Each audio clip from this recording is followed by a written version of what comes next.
en algunos tribunales que se dedica a ver dónde está lo que tengo que hacer, ¡pum! Sí, exacto.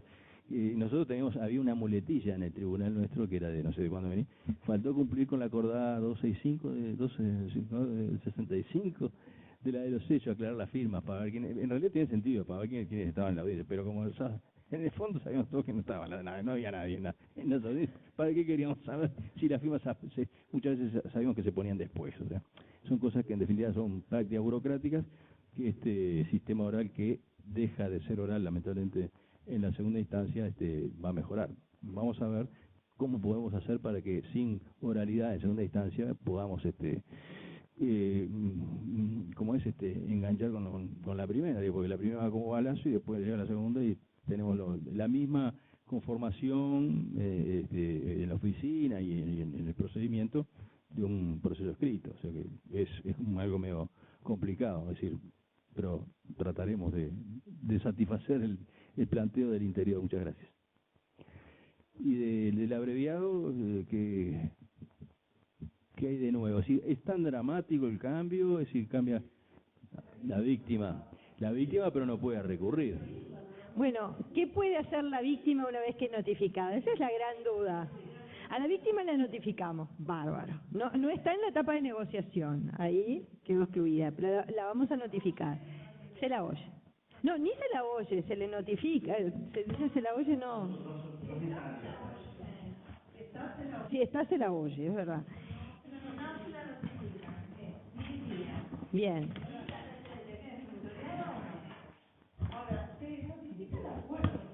Se notifica el acuerdo celebrado, por eso es...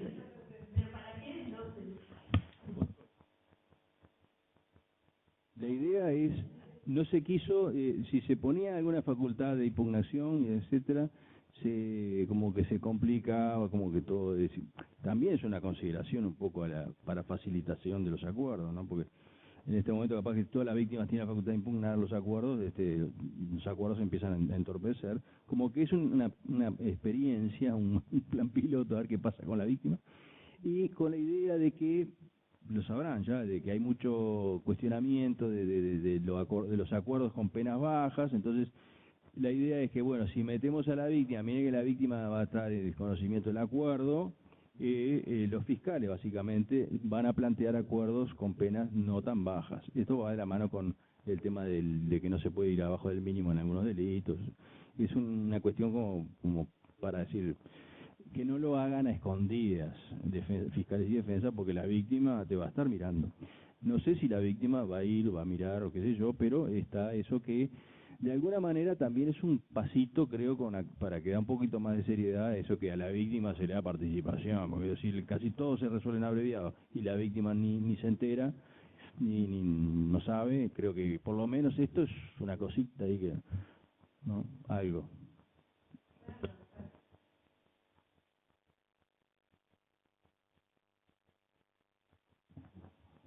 El 95% más o menos termina en abreviado. Entonces, yo leo la sentencia, les pregunto si consienten, se deja constancia de que consienten, y entonces una vez una vez liquidada la pena y agregada la planilla, se va para el juzgado de ejecución, ¿está? Entonces mi pregunta es, ahora, habiéndole notificado a la víctima que tenemos 10 días, ¿en qué momento queda ejecutoria la sentencia? ¿Para qué es que a la víctima se le pone en conocimiento? Para eso, para que no sean los vivos. Pero no, para como nada no tiene más. ninguna posibilidad de ninguna actuación, entonces no, la sentencia igual va a quedar ejecutoriada. Me parece que no, porque en definitiva el código dice la víctima tendrá la facultad de conocer este código, y el código, la modificación, aprobada en el Senado, no habla de que pueda impugnar o cuestionar, simplemente que tiene que estar en conocimiento.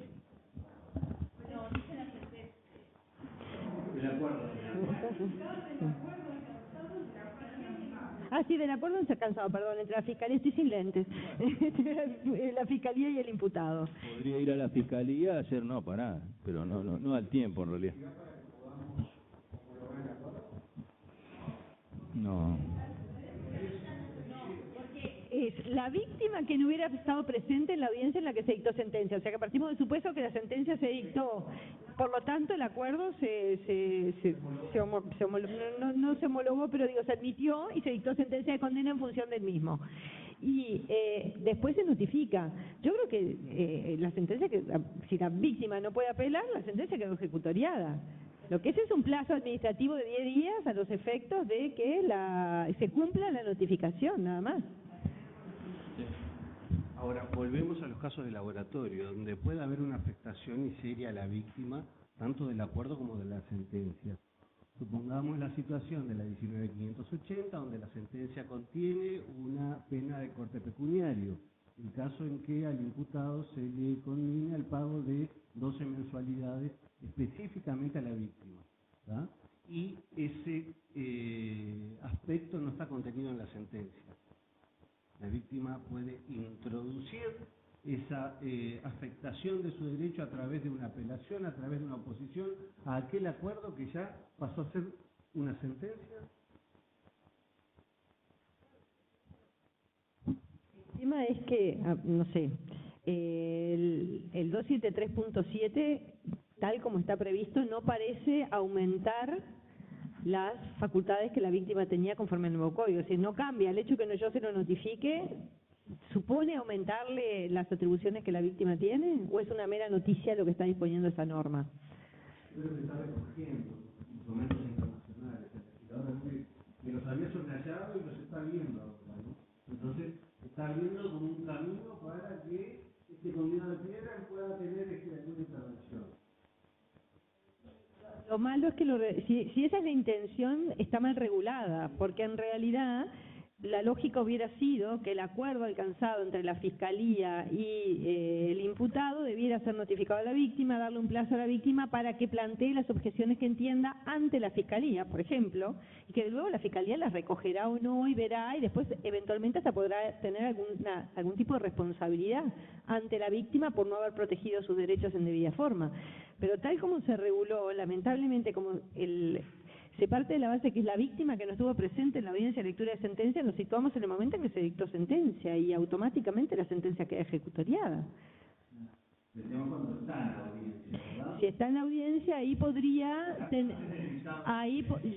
podría llegar en la medida que se presente.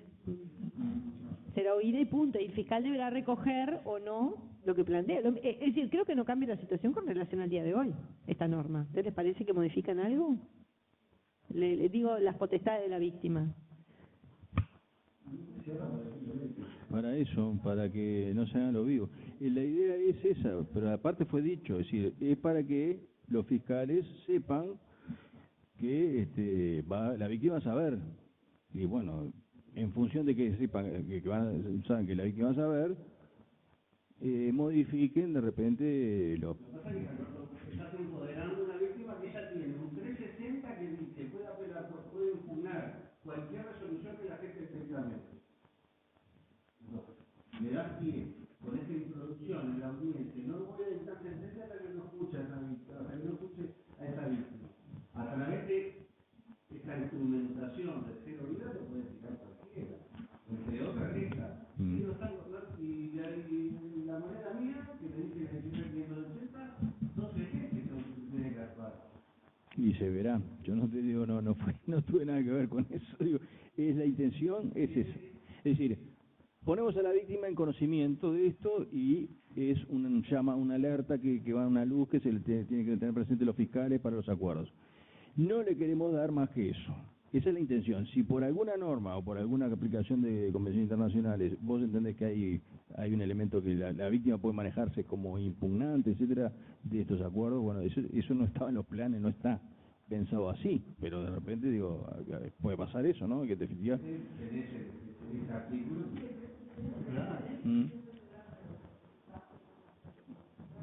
Sí, que puede laboratorio, pero es uno, ¿no? Y bueno, sí. Es más, hay gente que se...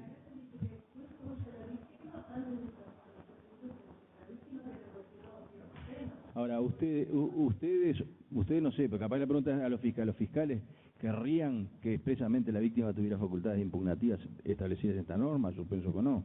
Yo creo que hay en definitiva una especie de concesión, ¿no? Es decir, atendemos a la víctima, pero hasta acá. ya poquito la atendían y se hablaba mucho que tenía la víctima mucha cosa acá, y no había nada. Ahora, bueno, ¿eh? Sí, ya sabemos, sí. Por eso por eso preguntaba antes, capaz que vos querés que la víctima, porque sí, es un sujeto más que hay que atender ahí en el boliche. Digo, ahora está planteado así, veremos cómo se desenvuelve esto, si es un primer paso de algo más de mayor control, o se termina, digamos, librado a la interpretación, o queda por ahí, capaz que las víctimas no van, o no se oponen, no sé. Por eso digo, en esto hay una idea que capaz que es un prejuicio de que las víctimas quedan, digamos, desairadas por lo bajo de lo que se negocia como pena. Capaz que eso, la realidad con esta norma demuestra que no es así, que a la víctima no le interesa nada, y que en definitiva los que tienen esa disconformidad es la sociedad en su conjunto, los comunicadores, en fin, los políticos, pero la víctima en sí tampoco no le interesa demasiado. No sabemos, en realidad. O mejor dicho, con la experiencia que ahora la víctima no da mucha bolilla, capaz que no pasa nada. Digo. No cambia mucho, digo.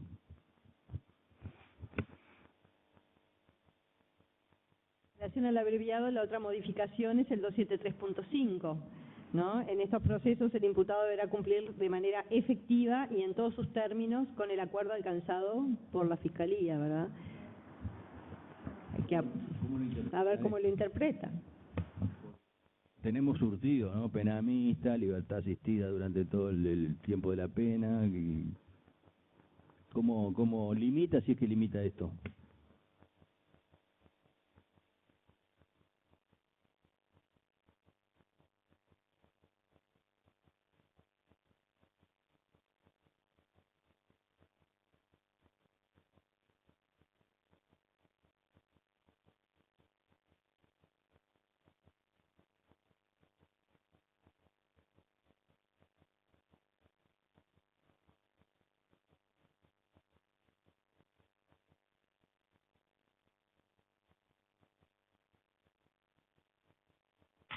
Acá de Carmelo, ¿por qué? Porque ustedes entienden que el término efectivo se referiría a la pena y al cumplimiento. ¿Podría entenderse eso? Difiero. Yo no entiendo eso, por eso. No, me parece que lo único que se pretende, me parece no, me consta. Lo único que no se deje por la mitad. Que se cumpla todo. Es que se cumpla lo acordado. Si lo acordado es libertad asistida, que se cumpla la libertad asistida. Ahí va. ¿Está? Lo que se acuerde. Sí. Dame lo que estoy de acuerdo. Es lo acordado. Libertad asistida, pena mixta, lo que sea. El asunto es la libertad anticipada. Es decir, la guerra es a la libertad anticipada. Había alternativas mejores que esto, pero bueno, creo que está mejor de lo que venía también del Poder Ejecutivo, era más duro, me parece, me acuerdo. Sí, estaba expresamente establecido, porque incluso ahora lo de la libertad anticipada es interpretación, ¿verdad? Porque en el texto original del mensaje del Poder Ejecutivo estaba mencionado que la libertad anticipada no podía tramitarse para estos abreviados. Bueno. Recuerdo si no había también alguna exclusión en algún supuesto de libertad vigilada intensiva y libertad vigilada común. Creo que también la estaba excluida en el primer proyecto, ¿no? En el primer proyecto sí, no cabía la posibilidad de libertad anticipada, ninguna de las libertades de la 19446, ni la anticipada se las mencionaba por instituto.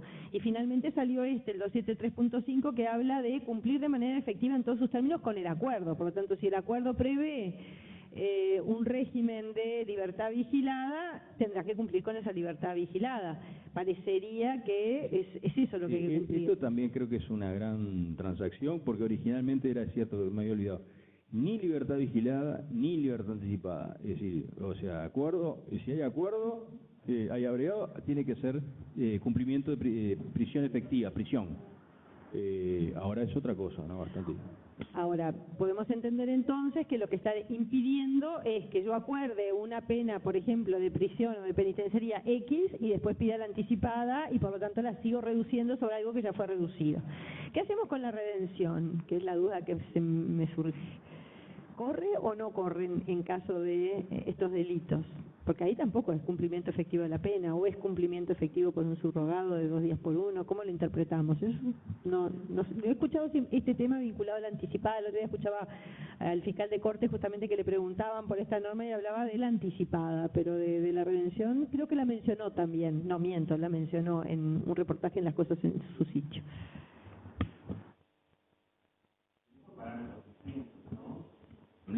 Sí, la redención tengo entendido que queda afuera y en todo caso lo que verán, si es que lo quieren hacer, es restringirla en el ámbito de la redención, que es el administrativo. Es decir, no es nuestro, digo, como que no.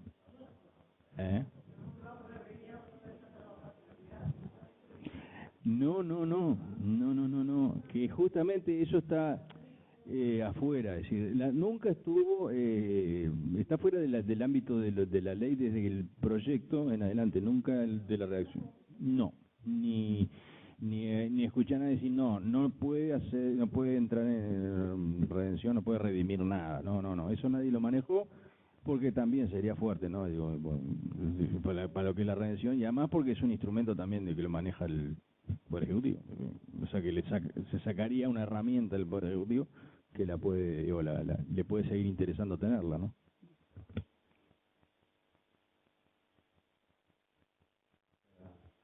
Rematar, ¿no? Señala completamente los tipos penales respecto de los cuales no se podrá poner un monto de punitivo inferior al mínimo previsto en el código.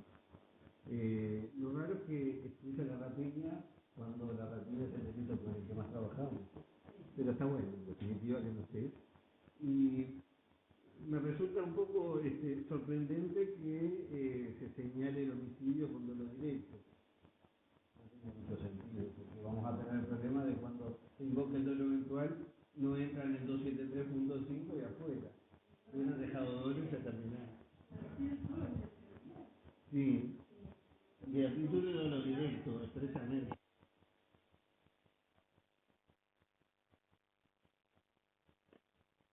Respectiva y su agravante, ¿no dice? Claro. Bien, claro. Estaba en la redacción original, me parece, del Poder Ejecutivo, o de algún lado la vi. Y dice su agravante y lo sacaron porque alguien dijo, no es necesario. Y lo del dolo directo, deja fuera el dolo eventual. Bueno, capaz que es a propósito. Va a dejar no ser tan restrictivo, yo qué sé. Eso es también una herramienta, un instrumento puede manejar la Fiscalía. Creo que esto debe venir por la diferenciación entre dolo y culpa y quien lo redactó no estaba enterado de la existencia del dolo eventual. Tiendo a pensar. El homicidio, perdón, el culposo no estaría en otro artículo, no,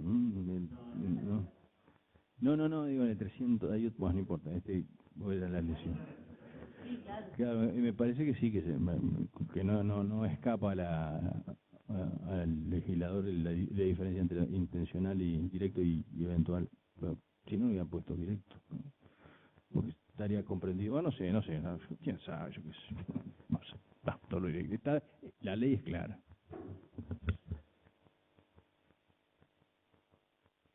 Como se ve, toda la cuestión esta que va a bajar el delito, con estos medios no son demasiado, ¿no? Parece como,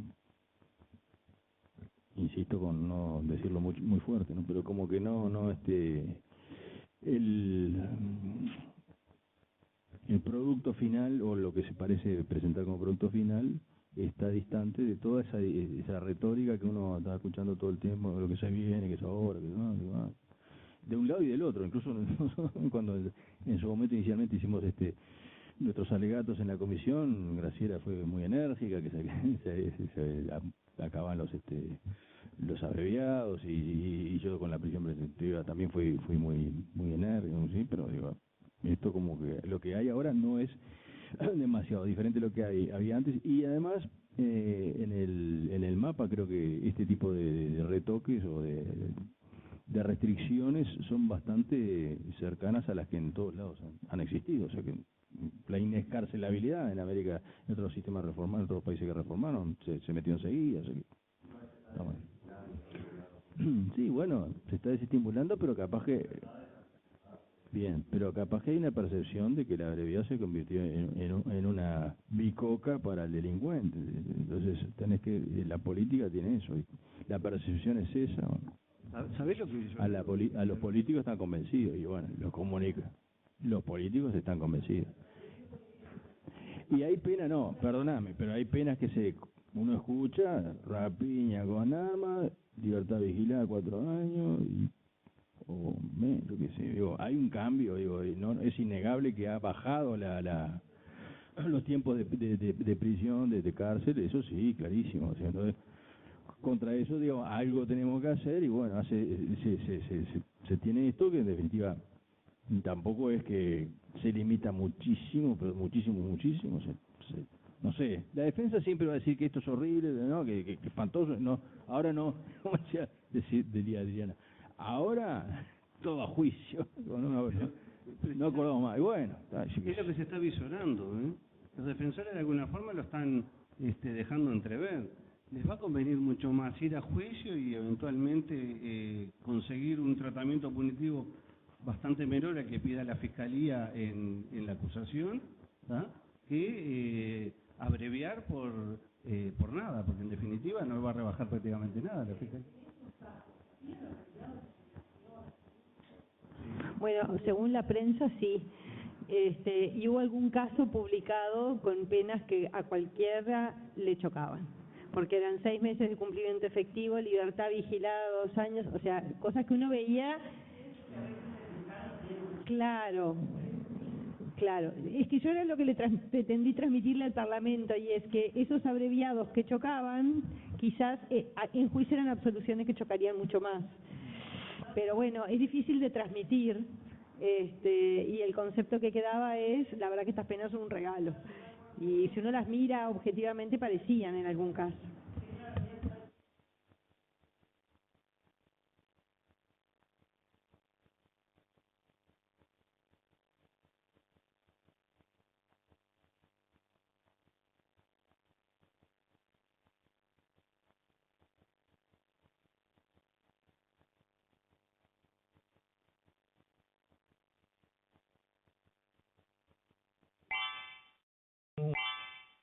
De saldo, porque es de todo, ¿no? Es decir, hay casos donde la Fiscalía dice no tenía prueba y justifica con eso, y hay otros casos que ustedes sabrán que de repente lo que no tenían era ganas de repente de hacer muchas cosas, ¿no? O no, tenían dificultades para abarcar muchos asuntos, y en fin, es un tema de recursos y no de otra cosa.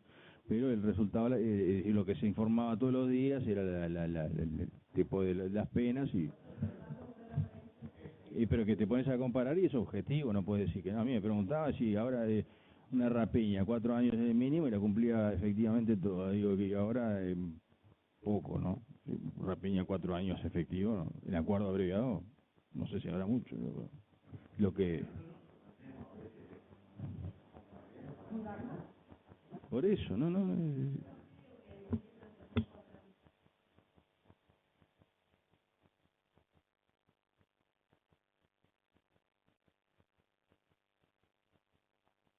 De la pena mixta, que fue un invento.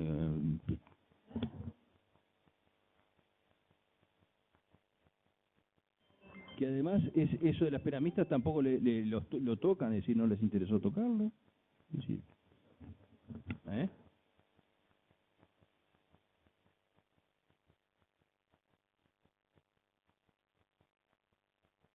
Que no es menor, medidas para mejor proveer, que a mí la verdad que me preocupan enormemente porque, no, pero además del plazo pequeñísimo, vienen al final del juicio a destruir todo lo que es la esencia en mi concepto. Alberto dice que no tengo que ser tan dramática, pero a mí me parece que realmente es un punto gravísimo en contra de la reforma. Alberto y Leonel. Alberto y Leonel. Leonel da Bueno, para porque lo que dijo Leonel González cuando Alberto lo consultó, el profesor Artico dice, bueno, esto va a quedar en manos de los operadores. Claro, obviamente, si los jueces son muy cautelosos a la hora de disponer medidas para mejor proveer, la ley puede llegar a transformarse en letra muerta si nadie la aplica. El punto es que los jueces van a ser llamados de algún modo a responsabilidad cuando no lo apliquen. Entonces, también va a darse ese supuesto. Si, bueno, usted tenía la posibilidad porque no la usó.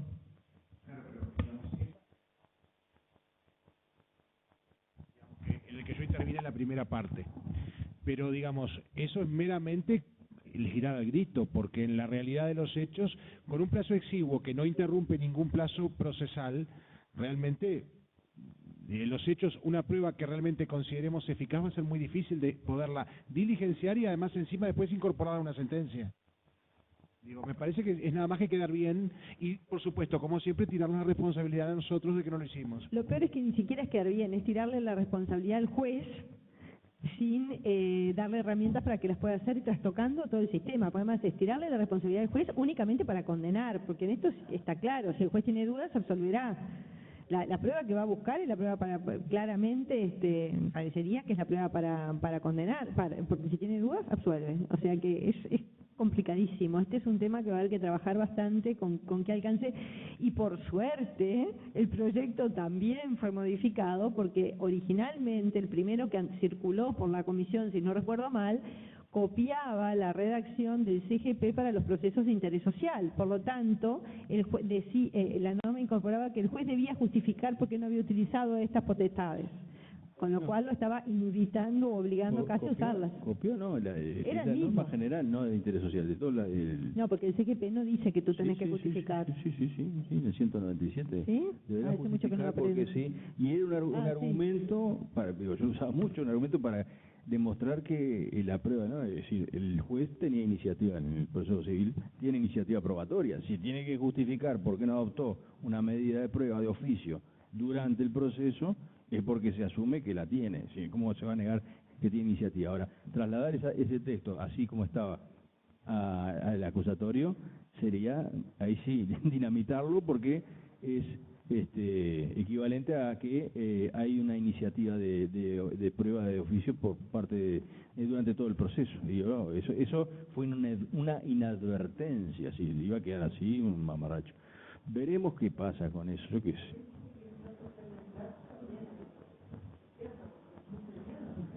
Y bueno, pero... Por ejemplo, no la tenés que extraer una bala, como era en el caso este que se discutía. ¿Qué haces con 15 días? Nada. Y bueno, y no la haces porque no te... Es saber tu responsabilidad, pero sabés que no la vas a tener. O sea, es meramente retórico, la dispongo, o sea, quedó dispuesta. Pero... bueno, como... Simplemente con el hecho de disponerla ya estamos incidiendo en el sistema, o sea, es lamentable, porque además el juez que la dispone es porque está planteando que tiene la duda, y uno ve en qué dirección va la prueba. Y la consecuencia de esta respuesta de prueba el día 14, de incorporar efectivamente, ¿vas a motivar esta sentencia en un día? Todos dictan sentencia en audiencia en el momento, así que, digo en broma, los casos complicados requieren más tiempo, sin duda. Y bueno, es que lamentablemente esto obliga al juez, como le pasa al juez civil, de tener un plan A y un plan B, también por si llega o no llega la prueba, se diligencia o no. Si esta prueba tendrá medio ahí a la espera, de si llega a tiempo y con qué resultado.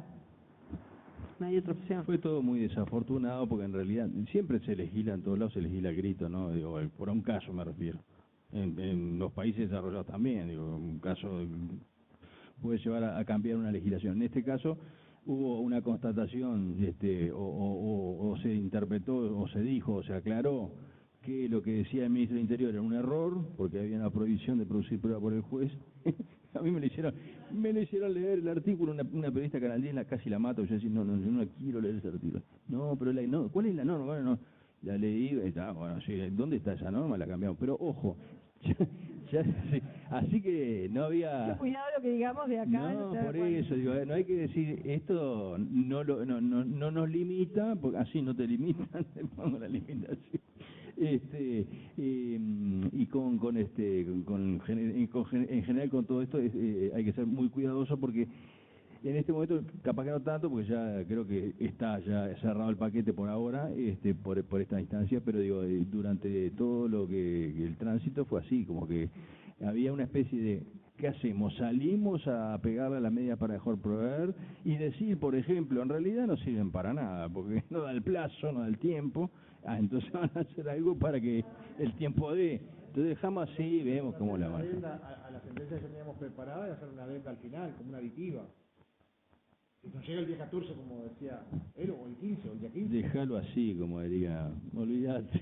No dispongan medidas, hagan eso. Pero esto queda entre nosotros, ¿no? Hay una... Es decir, hay que interpretarlo también dentro de un código que tiene como un principio el principio acusatorio. Entonces, bueno, yo no sé, está la facultad, pero uno a lo mejor puede entender que no debería usarla. Y punto.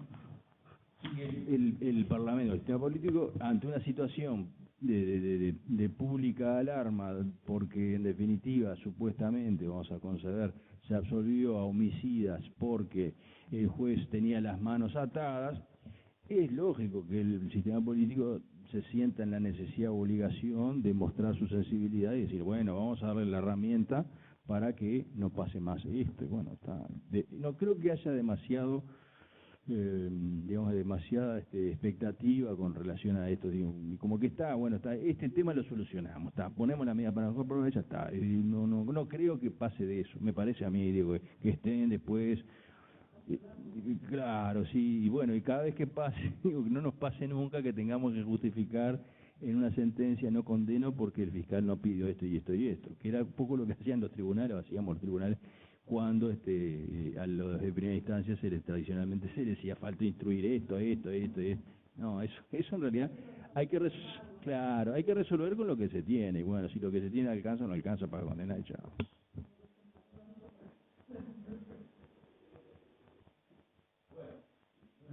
Muy bien. Mejor. Bueno, y después verán que hay algunas cosas, algunos cambios interesantes que solucionan, no todo es malo. En materia de extradición soluciona dos problemas, la prisión preventiva y la comparecencia del Estado extranjero, y después tienen lo de la no suspensión, de dudosa constitucionalidad, pero bueno, en fin, la Corte dijo que está bien esto, el artículo 221.3, la no suspensión de las medidas cautelares cuando haya una acción de amparo, y parecería que aun cuando sea con relación a la medida cautelar, pero bueno, ahí va. ¿Les interesa entonces que venga No la amparo, fiscal que está con el tema de las medidas, el de alternativas, eso? A explicar, a dar